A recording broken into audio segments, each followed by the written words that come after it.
Notre Dieu, notre Père,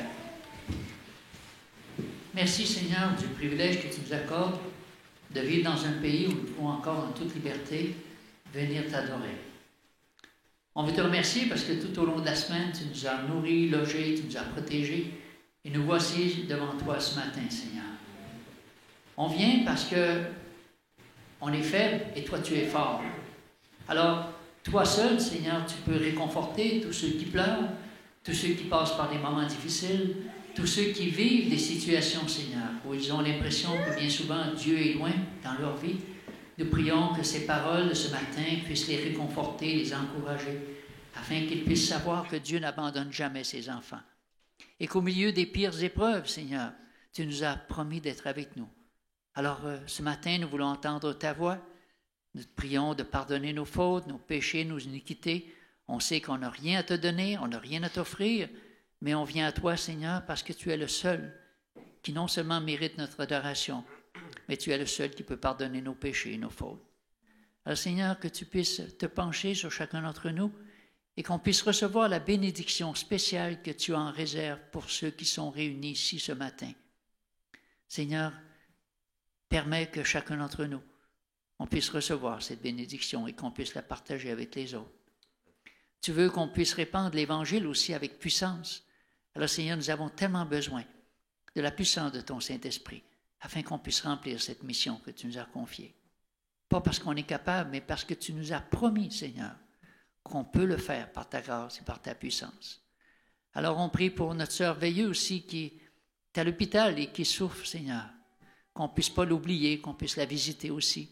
On te prie que tu sois avec elle d'une façon particulière et que tu sois avec tous ceux qui nous écoutent aussi sur les médias sociaux afin qu'au travers de ces messages, il puisse y avoir des âmes, Seigneur, qui reprennent courage et qui continuent de vouloir te servir fidèlement. Entends notre voix, Seigneur. Fais au-delà de ce qu'on te demande et permets-nous ce matin de faire table rase de toutes nos divergences afin de laisser place à ta douce voix. Au nom de notre Sauveur, nous t'en prions. Amen.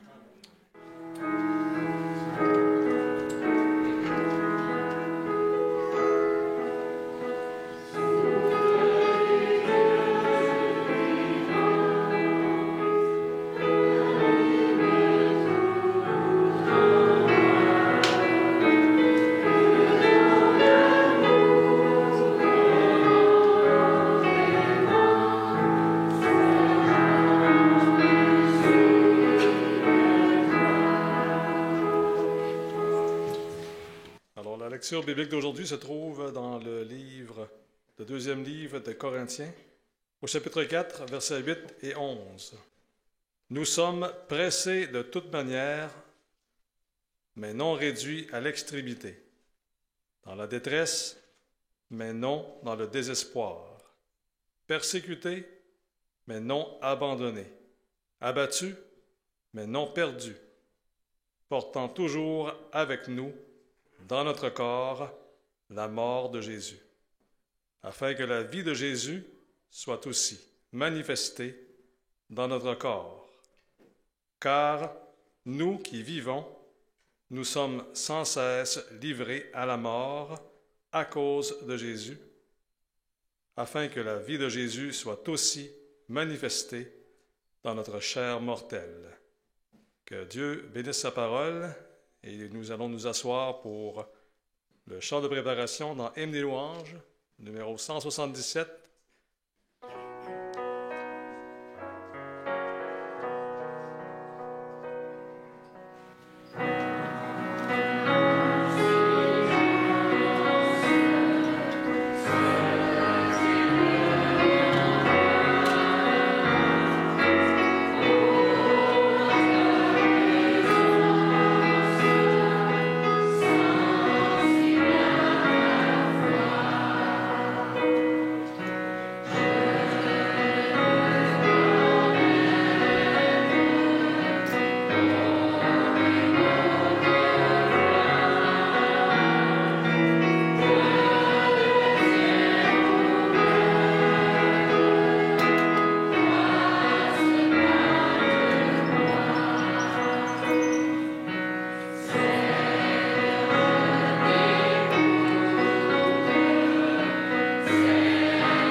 Est-ce que vous avez été bénis ce matin? Est-ce que vous avez aimé l'école du sabbat? Je pense qu'on est bénis de pouvoir étudier le livre de l'Apocalypse ensemble. Donc, on a été bénis ce matin de pouvoir étudier ça encore une fois. Et je rends gloire à Dieu. On a été bien conduits par Alain. On a été conduits par l'Esprit de Dieu. Et je pense que je me réjouis en fait de voir que cette bénédiction dont nous parle l'Apocalypse, lorsqu'on lit Apocalypse au chapitre 1, on nous dit clairement qu'il y a une bénédiction de ceux qui lisent, qui écoutent les paroles et qui les gardent. Et je pense qu'en étant ensemble le matin à l'école du sabbat, ça démontre une chose, c'est que cette bénédiction-là vient sur nous. On rend gloire à Dieu pour cela. Et je pense qu'on a été bénis au cours de la semaine aussi. On a été protégés en s'en venant ce matin avec tout ce vent-là. Je ne sais pas comment c'était sur les routes. On a été protégés tout le long de la semaine. Dieu a pourvu à nos besoins. Dieu nous guérit. Et on a plein d'autres bonnes raisons, je pense, de remercier le Seigneur. Et ce matin, avec ce message, j'espère qu'on aura aussi encore plusieurs autres bonnes raisons de remercier et de glorifier notre Dieu. Alors, ce matin, le message, c'est... En fait, j'ai choisi un titre pendant un bout de temps, puis je suis un peu imprégné par le grec ces temps-ci. Alors, j'ai choisi ce mot-là grec, katabello, qui veut dire « jeter à terre ». Alors, c'est un peu le passage qu'on vient de lire, justement, dans 2 Corinthiens, au chapitre 4. Avant de débuter, en fait, j'ai été inspiré un peu au début par l'histoire d'une femme. Une femme qui était toute petite et que sa vie a été complètement jetée par terre, comme le message le dit, mais Dieu a fait une chose extraordinaire dans la vie de cette femme-là. En fait, c'est l'histoire de Helen Adams Keller. Non Keller, mais Keller. Alors, il y en a sûrement plusieurs d'entre vous qui connaissent l'histoire. On a entendu ça par les enfants récemment. Alors, Helen Keller est née en santé le 27 juin 1880 à Tuscumbia, Alabama. Alors, tout se présentait bien pour cette petite fille-là.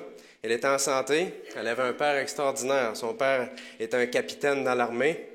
Il était, en fait, un descendant du colonel Alexander Spotswood. Je ne le connais pas personnellement, mais il était un gouverneur de la Virginie, donc quelqu'un d'important. Son père était important et il descendait de quelqu'un d'important. Du côté de sa mère, elle avait des liens familiaux avec des familles importantes de la Nouvelle-Angleterre. Donc, c'était une famille importante, les parents de Helen Keller.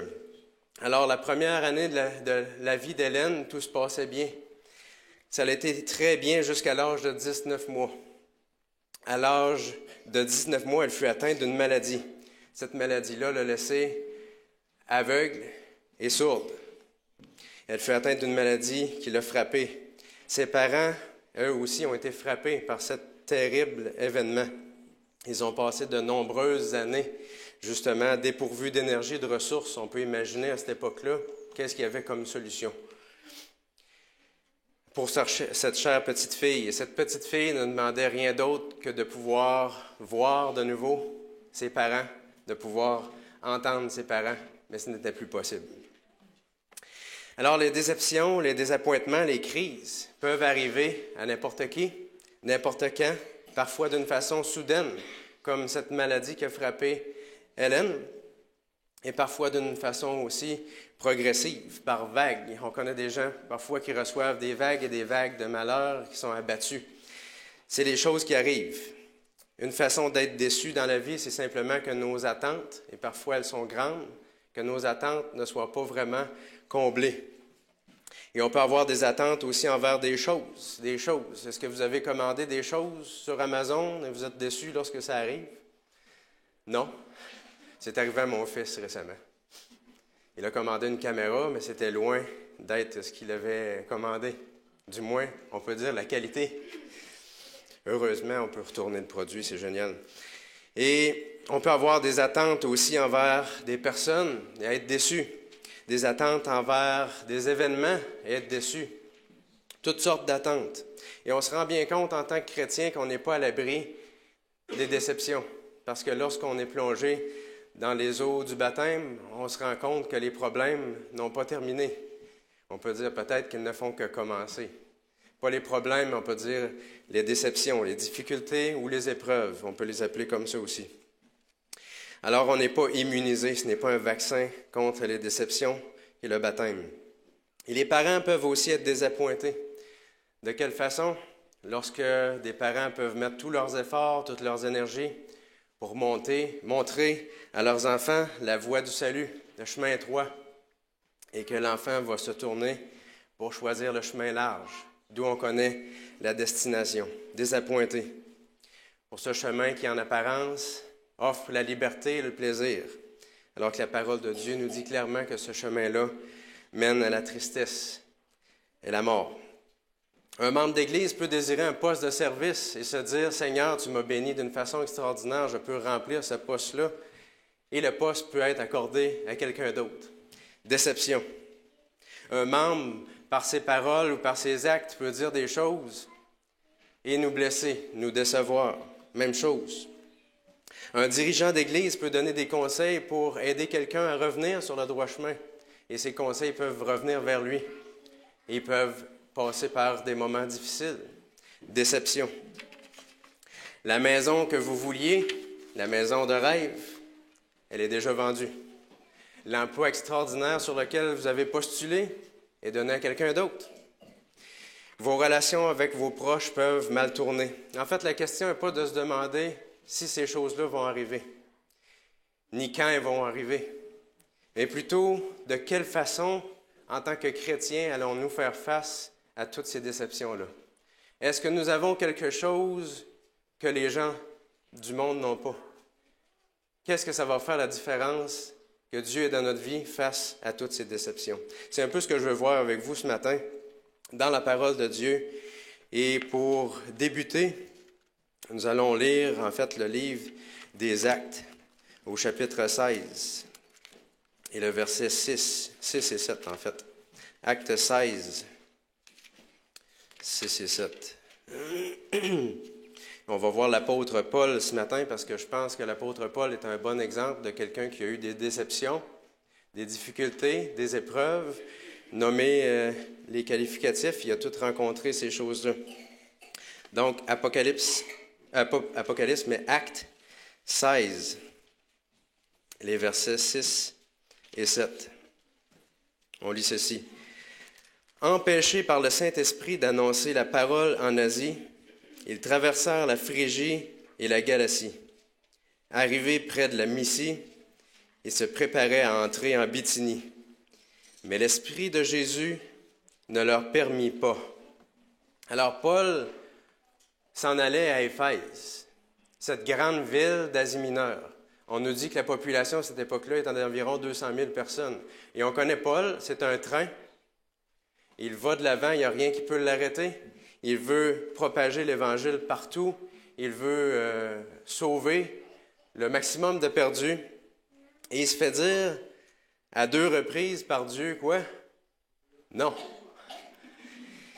Il se fait dire non à 2 reprises. On peut imaginer Paul en train de vouloir expliquer à Dieu qu'Éphèse est une ville importante et qu'ils doivent absolument entendre l'Évangile. Seigneur, tu ne peux pas faire ça. Il y a des gens extraordinaires dans cette ville-là qui se doivent d'entendre la vérité. Que fais-tu, Seigneur? Alors Paul se tourne vers le nord de l'Asie, en direction de Bithynie, et Dieu dit encore non. Alors Paul se fait fermer la porte à 2 reprises. Je vais à Éphèse, non. Je vais à Bithynie, non. Non. Alors Paul, peut-être, n'est pas simplement désappointé. Il doit être plutôt confus. Parce que Paul veut servir Dieu. N'est-ce pas? Paul, il ne fait pas ça pour son propre plaisir. Il s'en va là-bas comme missionnaire. Il rencontre des difficultés extraordinaires et il se fait fermer la porte. Comment comprendre de quelle façon Dieu veut travailler? Paul allait découvrir quels étaient les plans de Dieu. Une porte allait s'ouvrir. Et on le trouve, la porte qui s'ouvre au verset 9. Pendant la nuit, Paul eut une vision. un Macédonien lui apparut et le supplia. « Passe en Macédoine, secours-nous. » Alors, ce passage nous montre que si nous désirons servir Dieu et qu'une porte se ferme, ou deux, ou trois, tout dépendamment de combien de portes nous avons besoin, une porte va s'ouvrir et c'est Dieu qui va ouvrir la porte. Et quand Dieu ouvre une porte, elle rouvre. Et aussi, quand Dieu ferme une porte, elle ferme et elle reste fermée. Alors Dieu ouvre une porte. Et on décrit, en fait, Paul décrit cette porte qui a été fermée et cette porte ouverte dans le deuxième épître aux Corinthiens, au chapitre 2. 2 Corinthiens, chapitre 2, et le verset 12. 2 Corinthiens 2, 12 nous dit, c'est Paul qui parle, « Quand je suis arrivé à Troas pour annoncer l'évangile de Christ, bien que le Seigneur m'y ait ouvert une porte, je n'avais pas l'esprit en repos parce que je n'avais pas trouvé mon frère Tite. » Qu'est-ce que Paul est en train de dire? Paul est en train de dire qu'il y a deux portes qui se sont fermées, mais qu'il y a une porte qui s'est ouverte. Il a fermé les portes de l'Asie, notre Dieu, mais il a ouvert les portes de l'Europe. Paul espérait une ville, Dieu lui donne quoi? Un continent. La dimension est un peu différente. Alors on peut imaginer ce qui se serait passé si, après la deuxième porte fermée, Paul s'était dit, « Dieu, tu m'as oublié. Dieu, tu m'as abandonné. Je sais, Seigneur, que c'est ta volonté que l'Évangile se propage, alors qu'est-ce que tu fais? T'es où? » Tu fais rien.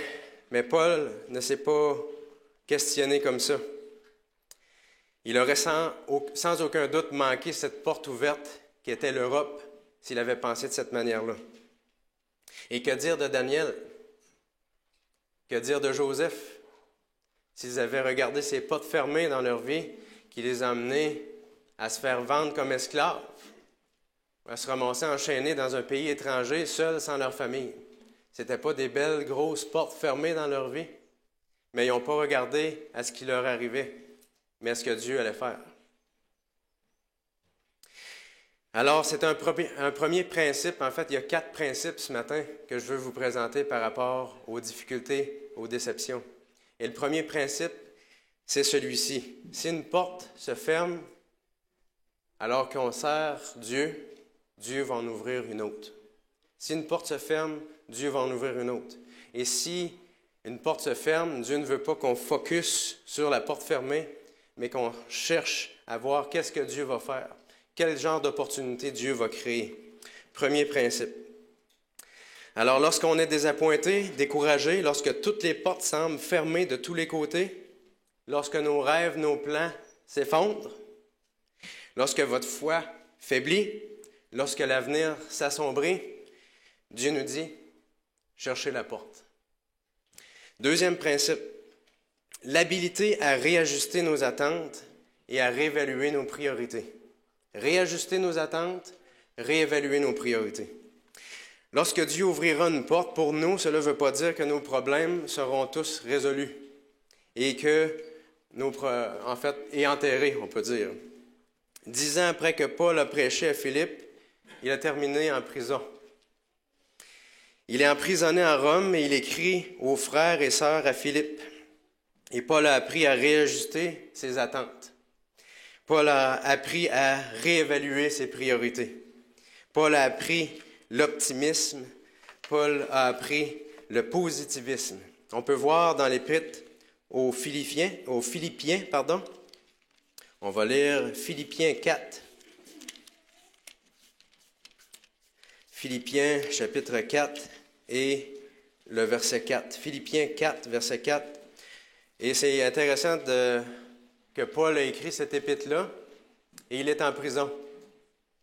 20 fois, Paul va parler de joie et de se réjouir alors que lui-même est en prison. Philippiens 4, 4 nous dit « Réjouissez-vous, toujours dans le Seigneur, je le répète, réjouissez-vous. » C'est un gars en prison qui écrit ça. Intéressant. Quoique emprisonné, quoique la porte d'évangélisation semble fermée pour le grand évangéliste, Paul nous dit « Réjouissez-vous ». Autrement dit, réajustez vos attentes. réévaluez vos priorités.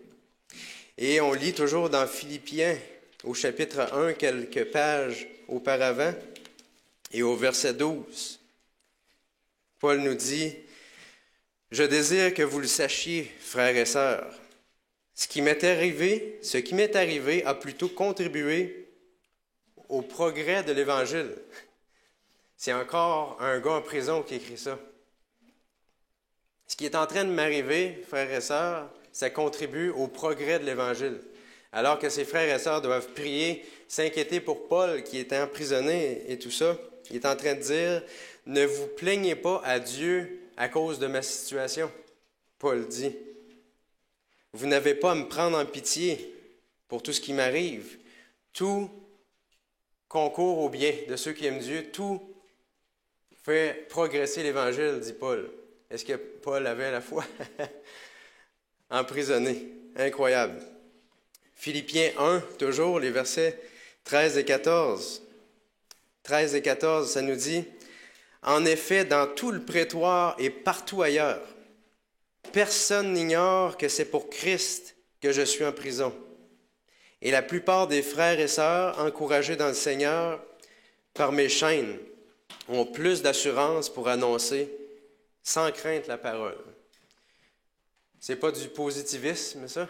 De l'optimisme de la part de l'apôtre Paul. Il mentionne au verset 13, prétoire. Alors c'est prétorion. On parle vraiment de l'endroit où le gouverneur habite, et là où il y a environ 3000 soldats qui veillent sur la sécurité du gouverneur. Et Paul est en train de dire que ces gardes-là ont tous entendu parler de Dieu. Paul n'a pas manqué cette occasion extraordinaire. Il n'a pas dit, « Seigneur, qu'est-ce que tu fais? Je suis en prison. Ils sont durs avec moi. Tu ne réponds pas à mes prières. Tu n'entends pas mes prières. En plus, mes frères et sœurs à Philippe prient pour moi. Qu'est-ce que tu fais? » Il dit, « Réjouissez-vous. » Il dit, « Regardez ces 3000 gardes qui sont là. Comment, autrement, est-ce qu'ils auraient pu entendre parler de l'Évangile? » La vision de Paul. N'est-ce pas merveilleux? Je vous lis un passage tiré de Conquérant pacifique à la page 427. On lit ceci. « L'épreuve de Paul est pour nous riche d'enseignements. Elle nous montre comment Dieu agit. » La parole de Dieu aussi nous dit que Dieu ne change pas. Donc, comment Dieu agit avec Paul, ça se pourrait qu'il agisse de la même façon avec nous. C'est de cette façon-là que Dieu agit. Le Seigneur peut faire éclater la victoire dans ce qui semble être pour nous la déroute et la défaite. Traversez-vous des déroutes et des défaites dans votre vie? Dieu veut faire éclater sa victoire au travers de cela. Nous sommes tentés d'oublier Dieu, de regarder aux choses visibles, au lieu de regarder avec les yeux de la foi aux choses invisibles. Alors, lorsque le malheur et la calamité fondent sur nous, nous sommes prêts à accuser Dieu de nous délaisser ou de nous traiter avec cruauté. Est-ce que vous avez déjà eu ces pensées? S'il juge bon de se passer dans une certaine mesure de nos services, nous nous lamentons, sans penser qu'il peut ainsi travailler pour notre bien. Nous avons besoin d'apprendre que l'épreuve fait partie du vaste dessein de Dieu et que sous la verge de l'affliction, le chrétien est parfois plus utile au maître que lorsqu'il travaille pour lui. Je vais relire cette dernière phrase-là. Elle m'a fait sourire quand j'ai relu ça. Sous la verge de l'affliction, le chrétien est parfois plus utile au maître que lorsqu'il travaille pour lui. Ça veut dire que Dieu a besoin de nous enseigner des choses. Et parfois, ça fera mal. Mais dans des situations qui nous sortent de notre zone de confort, on sera plus utile pour Dieu. Comment vous trouvez ça? On ne prie pas pour les épreuves, mais Dieu est bon. Dieu veut faire en sorte qu'on grandisse. Dieu veut faire en sorte qu'il y ait le maximum de gens qui entendent le message. Et c'est ce qu'il a fait avec Paul, et c'est ce qu'il peut faire avec nous. Il faut garder le focus sur cette porte ouverte-là. Paul ne s'est donc pas plaint de sa situation, mais a plutôt vu une opportunité extraordinaire de témoigner là où il se trouvait. Dieu nous a placés tous à quelque part. On est tous à quelque part. On n'a pas besoin d'aller à l'autre bout du monde. je vous annonce ce matin, le Québec est une terre missionnaire. Est-ce que ça vous étonne? Et on est tous des missionnaires. Là où Dieu nous envoie, là où Dieu nous a placés. Lisons un autre passage, toujours dans Philippiens 4, les versets 21 à 23. Philippiens 4, versets 21 à 23, il nous dit ceci. « Saluez chacun des saints en Jésus-Christ. Les frères qui sont avec moi vous saluent. Tous les saints vous saluent, en particulier ceux de l'entourage de l'empereur. Ceux de l'entourage de l'empereur. Que la grâce du Seigneur Jésus-Christ soit avec vous tous. » Alors non seulement Paul a témoigné, mais il y a eu des conversions dans la maison de l'empereur. Alors on peut s'imaginer c'est qui? Peut-être la famille même de l'empereur, des gardes, des proches. Dans la maison même de César, il y a eu des conversions grâce à l'apôtre Paul qui était enchaîné, qui était prisonnier. Paul a continué d'avancer. Alors, ses vies ont été complètement transformées par la présence de Paul. Parce que Paul savait focusser sur les portes ouvertes et non sur les portes fermées. Et parce que Paul a su réajuster ses attentes. Parce que Paul a su réévaluer ses priorités. Au lieu de se morfondre dans le désappointement, la frustration et le murmure. Et on a plein d'exemples comme ça dans la parole de Dieu. Je suis en train de lire de ce temps-là, d'étudier la sortie du peuple d'Égypte vers le désert, et le mot murmure revient constamment. Et Paul a appris que le murmure n'a pas sa place en tant que chrétien. Alors si on est désappointé, posons-nous la question, est-ce que Dieu a des priorités différentes pour moi maintenant? Plus on va focusser sur les portes fermées, moins Dieu va pouvoir nous utiliser finalement. Mais plus on va réévaluer nos attentes, nos priorités, plus Dieu va pouvoir nous utiliser. J'aimerais vous présenter justement le troisième principe. Après avoir focusé sur les portes ouvertes, après réévaluer nos attentes et nos priorités, rediriger nos énergies dans la direction que Dieu nous a montrée. On ne peut pas demeurer immobile finalement en tant que chrétien. Pourquoi? Parce que lorsqu'on étudie la parole de Dieu, on se rend compte que Dieu bouge constamment. Dieu avance. Alors, si on veut travailler avec Dieu, il va falloir avancer avec lui. On ne peut pas rester immobile. Et j'aimerais vous lire un autre passage tiré du ministère de la guérison. Ce n'était qu'une petite citation, mais j'ai tellement aimé le paragraphe que j'ai décidé de vous le lire au complet. Ça va comme ceci.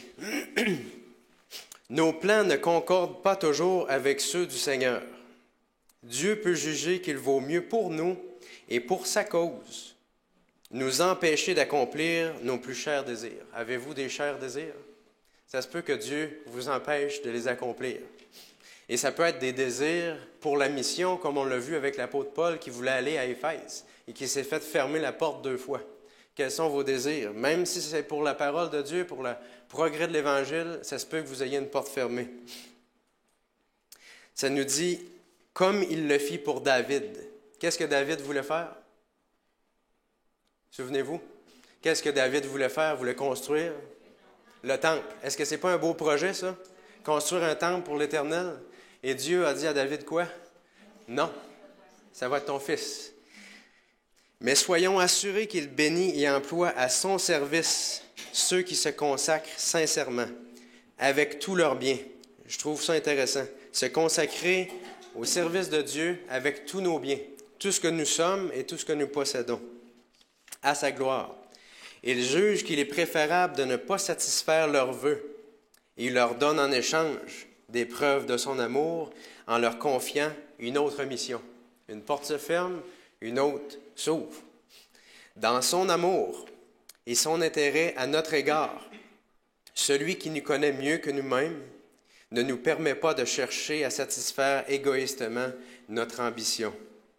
Il ne tolère pas que nous évitions ces devoirs humbles mais sacrés qui nous attendent autour de nous, car ceux-ci nous préparent souvent pour une œuvre plus importante. Nos plans sont souvent déjoués afin que s'accomplissent ceux du Seigneur. Préparons-nous, nos plans vont être déjoués, ça dit souvent. Nous ne sommes jamais appelés à faire pour Dieu un sacrifice véritable. Intéressant. Jamais on fait un sacrifice véritable pour Dieu. S'il nous demande d'abandonner certains avantages, c'est pour nous faciliter la marche vers le ciel. Est-ce que Dieu est bon? Dieu veut nous faciliter la marche vers le ciel. Soyons donc assurés que si nous devons nous séparer de ce qui nous paraît raisonnable, Dieu ne nous demande pas de se séparer de des choses déraisonnables parce que ces choses-là, on s'en débarrasse. Ce que Dieu nous demande parfois, c'est de se séparer de choses raisonnables. C'est pour notre bien. Nous comprendrons dans l'au-delà des mystères qui nous avaient embarrassés ici-bas. Nous saurons alors que nos prières restées apparemment sans réponse, ainsi que nos espoirs déçus, font partie de nos plus grandes bénédictions. On a lu cette dernière citation durant la semaine de prière. Cette dernière phrase. Les choses qui nous embarrassent le plus, quand on a l'impression que Dieu ne répond pas à nos prières, ça veut dire quoi? Ça veut dire que c'est une de nos plus grandes bénédictions. Ça prend la foi pour voir ça de cette façon-là. Et Dieu nous le dit d'avance, au travers de l'esprit de prophétie. On est bénis en tant qu'Église, ceux qui gardent les commandements de Dieu, qui ont l'esprit de prophétie. Comme on est bénis d'avoir ces citations-là. Est-ce que tout le monde, d'entre nous, on connaît tous des bonnes personnes? Est-ce que vous connaissez des bonnes personnes qui ont déjà pris des mauvaises décisions? Ça peut être nous-mêmes, si on se dit qu'on est une bonne personne. Est-ce que vous connaissez des dirigeants d'Église qui ont déjà pris des mauvaises décisions? Il y en a. Comment vivre avec cela lorsque ces décisions nous impactent directement? Que ce soit dans le monde du travail, la carrière, ou que ce soit même dans le monde de l'Église. Comment faire face à ça en tant que chrétien? Et encore une fois, l'apôtre Paul nous donne quelques exemples. On va voir dans le livre des Actes. On retourne dans le livre des Actes au chapitre 21. Le livre des Actes au chapitre 21, je vais lire les versets 15 au début de 22. 15 à 22. Ça dit ceci. « À la fin de quelques jours, nous avons fait nos préparatifs et sommes montés à Jérusalem. Quelques disciples de Césarée sont aussi venus avec nous et nous ont conduits chez un certain Mnason originaire de l'île de Chypre. Il était disciple depuis longtemps et nous devions loger chez lui. À notre arrivée à Jérusalem, les frères et sœurs nous ont accueillis avec joie. Et le lendemain, Paul s'est rendu avec nous chez Jacques, où tous les anciens se sont réunis. Après les avoir salués, il a raconté en détail ce que Dieu avait fait au milieu des non-juifs à travers son ministère. Après l'avoir entendu, ils se sont mis à célébrer la gloire du Seigneur. Puis ils ont dit, « Tu vois, frère, combien de milliers de Juifs on compte parmi les croyants. Et tous sont zélés pour la foi. Or, ils ont entendu dire que tu enseignes à tous les Juifs vivant parmi les non-Juifs d'abandonner la loi de Moïse. Tu leur dirais de ne pas circoncire les enfants et de ne pas se conformer aux coutumes. Que faire donc? » C'est la question que l'Église se pose à l'époque. Qu'est-ce qu'on fait? Paul raconte son histoire aux responsables.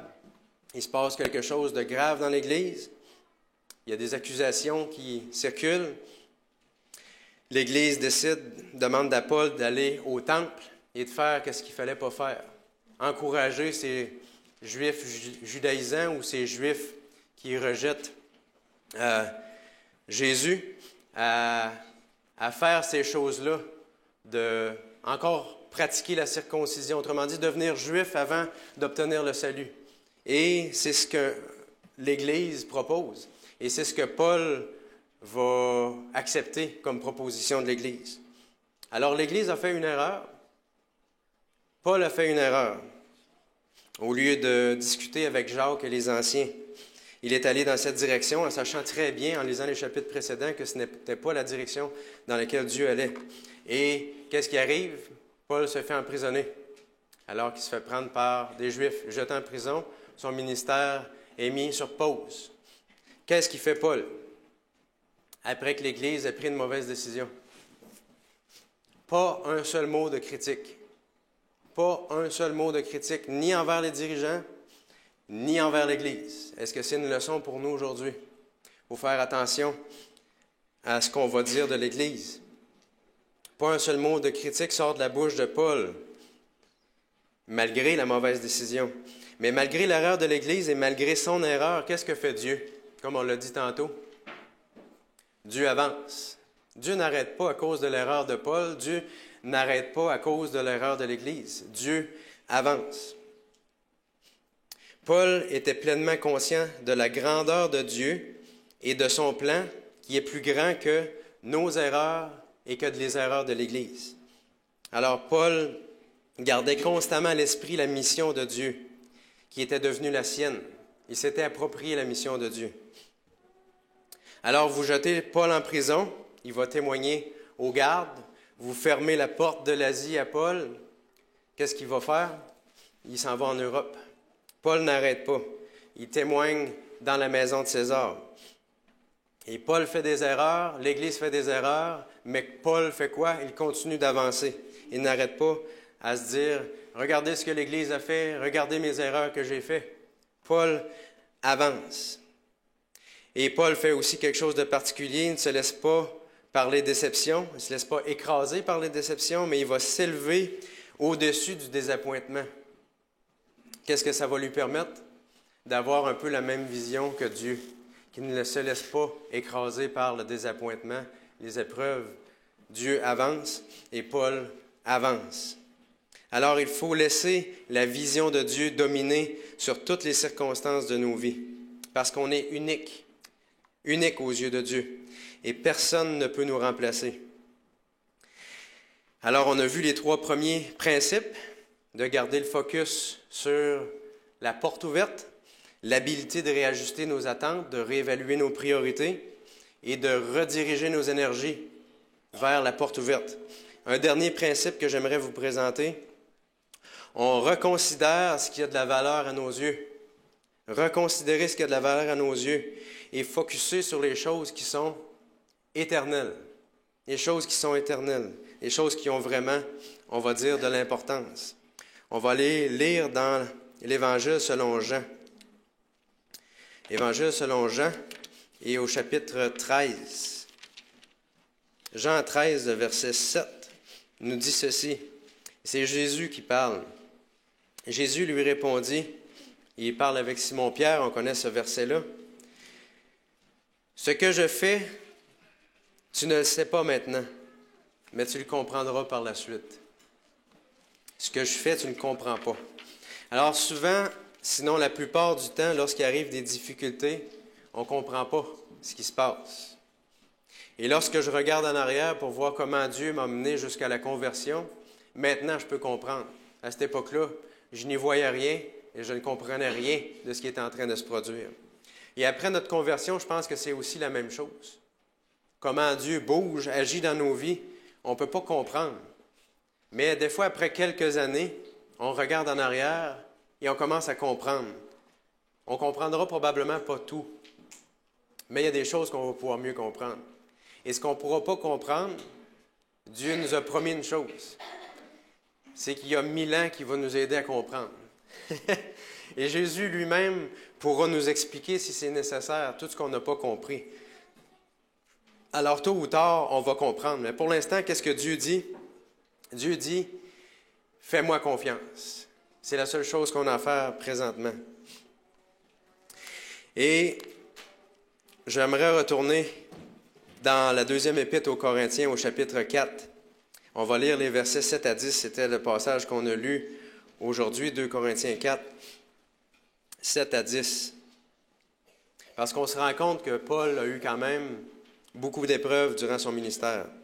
2 Corinthiens 4, 7 à 10 nous dit « Nous portons ce trésor dans des vases de terre afin que cette puissance extraordinaire soit attribuée à Dieu et non à nous. Nous sommes pressés de toutes parts, mais non écrasés, inquiets, mais non désespérés, persécutés, mais non abandonnés, abattus, mais non anéantis. Nous portons toujours avec nous dans notre corps l'agonie du Seigneur Jésus, afin que la vie de Jésus soit aussi manifestée dans notre corps. » J'en fais pas la promotion ce matin, mais pour ceux qui connaissent la boxe, il y a un type de coup qui s'appelle l'uppercut. Pour ceux qui connaissent ça, c'est un coup vertical qui se prend au menton. et qui est un coup en puissance. Et dans le monde de la boxe, c'est des coups souvent qui vont terminer le match. Frapper l'adversaire de cette façon-là a jeté des gens au tapis, littéralement. Et le mot qui est traduit par « abattu », en fait, c'est katabalo. C'est le titre de ma prédication. Katabalo, qui veut carrément dire « jeté par terre ». Alors, Paul a été plusieurs fois à l'intérieur de son ministère jeté par terre, jeté au tapis, laissé pratiquement pour mort. Et Paul dit que quoi qu'abattu, on n'est point anéanti. Paul, à chaque fois qu'il a reçu ses uppercuts, s'est toujours relevé. Comme on peut dire ici au Québec, Paul en a mangé plusieurs bonnes. Plusieurs bonnes. Mais il n'a pas été démoli, il n'a pas été détruit. Et Paul nous rappelle au verset 16 et 17 que malgré tout ce qui peut nous décevoir, nous attrister, nous ébranler ou nous jeter par terre, de ne pas perdre de vue cette perspective éternelle. On voit ça à la fin du verset 18. « Car les réalités visibles sont passagères et les invisibles sont éternelles. » Peu importe ce qu'on traverse, c'est rien en comparaison de la gloire éternelle en réserve pour les enfants de Dieu. Et Paul a reconnu que tout ce qu'on vit présentement, c'est temporaire, un moment très bref. Et Jacques, chapitre 4, 14, nous dit qu'on n'est qu'une vapeur qui paraît pour un peu de temps. Une vapeur. Alors, lorsqu'on traverse ces moments difficiles, quatrième principe, pensons à l'éternité, aux choses éternelles. Rêvons à l'éternité, parlons de l'éternité, visualisons le retour de Jésus, regardons au-delà de tout ce qu'on peut passer de difficile. Je reviens à Helen Keller. Après avoir passé 7 années aveugle et sourde, Helen avait développé un sale caractère. Manipulant tous ceux dans son entourage et le rendant découragé à bout de souffle, la communication était impossible.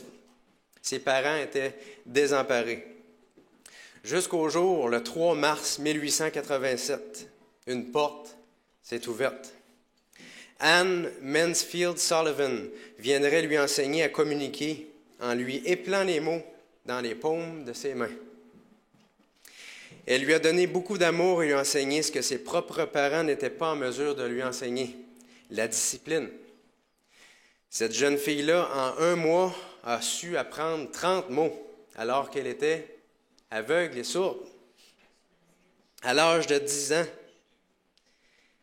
elle désirait apprendre à parler.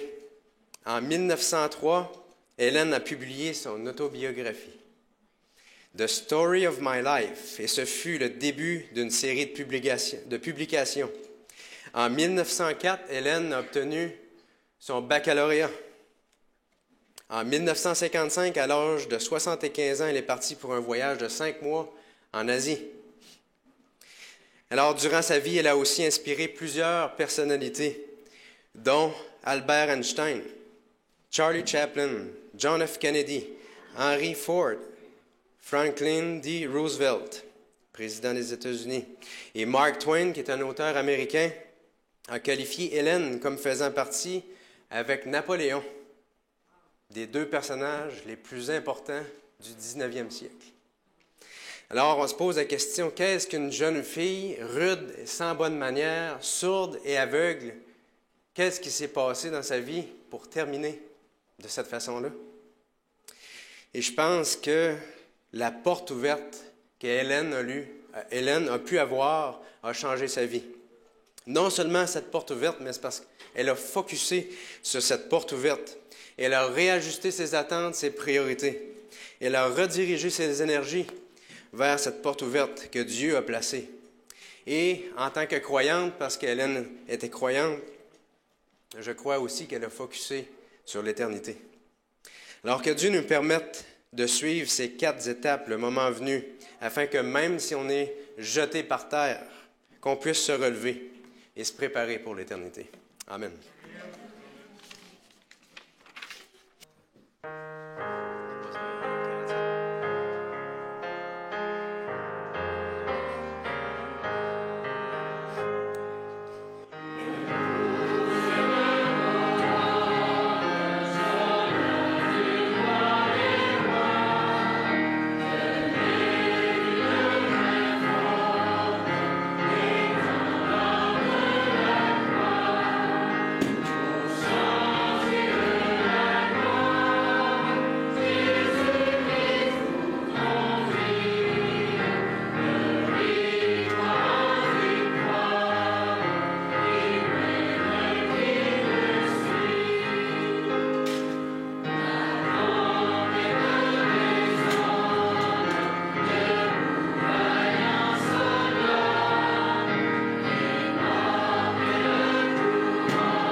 Avant cette prière de bénédiction, est-ce qu'il y en a qui sont comme moi, qui ont besoin d'arrêter de murmurer dans les épreuves, qui ont besoin de focuser sur cette porte ouverte, qui ont besoin de mettre de côté toutes leurs attentes, leur priorité, d'apprendre à continuer à avancer, à mettre ses énergies avec Dieu et à regarder aux choses éternelles?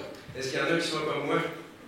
Je prie pour chacun d'entre nous d'une façon particulière parce que Dieu nous montre au travers de sa parole qu'il faut avancer, il faut grandir en tant qu'enfant de Dieu, que le murmure doit sortir de nos vies. Et je prie pour moi-même et je prie pour vous en même temps. Prions. Notre Dieu, notre Père, merci pour ta patience envers nous. Et on te remercie aussi pour toutes ces fois où tu as permis qu'il y ait des épreuves, des déceptions dans nos vies, pour nous apprendre à mettre de côté les choses qui nous nuisent dans nos vies, qui nous empêchent d'avancer plus loin avec toi. Et Seigneur, on va apprendre une chose aussi dans cette croissance spirituelle avec toi, c'est que nous avons besoin d'apprendre à arrêter de murmurer et de voir les choses comme toi tu les vois, au-dessus des déceptions. Et nous avons besoin de ta puissance. Seigneur, répands ton esprit sur nous, transforme-nous, Seigneur, à ta ressemblance. Et comme cette minorité qui faisait partie de ceux qui ont quitté l'Égypte, puissions-nous regarder à cette colonne de nuée qui nous guide, qui nous réconforte, qui nous protège de l'ennemi et qui nous mènera jusqu'à la Canaan céleste. Accorde-nous toutes ces grâces, notre Dieu, nous t'en prions au nom et par les mérites de Jésus, notre Sauveur. Amen.